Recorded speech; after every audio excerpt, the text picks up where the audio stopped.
Hello good morning साथीहरू। आज चाहिँ म माछा फ्राई गर्न आँटेको छु आगोमा है।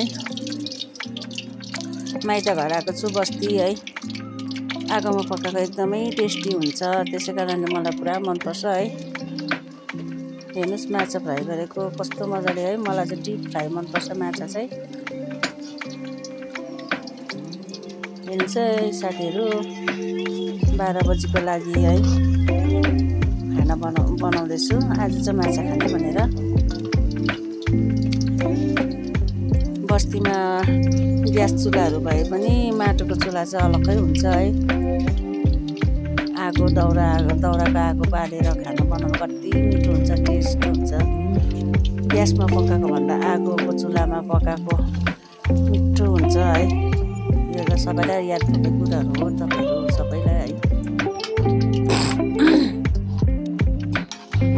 हेर्नुहोस् त माछा फ्राई गर्दैछु। अब यसलाई चाहिँ भातसँग खानुपर्छ। दाउरा पनि सुक्खा रहेछ, कति मजाले पोलिरहेछ आगो पनि। आगोमा त एकछिनमै हुन्छ पकाउनु, टेस्ट पनि मिठो। ग्यासमा पकाएको भन्दा टेस्ट अलग्गै मिठो हुन्छ आगोमा पकाएको है। बस्तीको जग्गामा ग्यास भए पनि अब आगोको दाउरा फुक्ने चुल्हा चाहिँ हुनै पर्छ, किनभने अब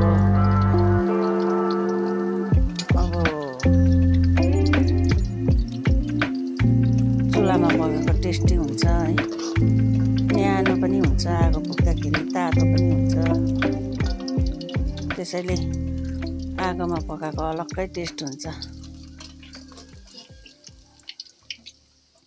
अनु चाहिँ तपाईँहरूलाई कोलाई मनपर्छ दाउराको चुल्हामा पकाएको खाना? म त अब आगोको चुल्हामा पकाएको खाना खानु लागेको छु। माछा फ्राई हुँदैछ।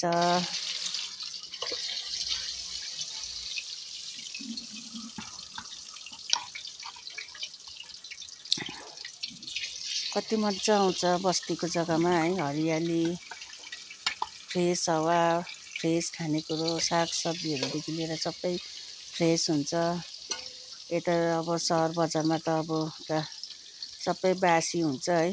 फ्रिजमा राख्नुपर्छ सामानहरू पनि, खानेकुरोहरू पनि।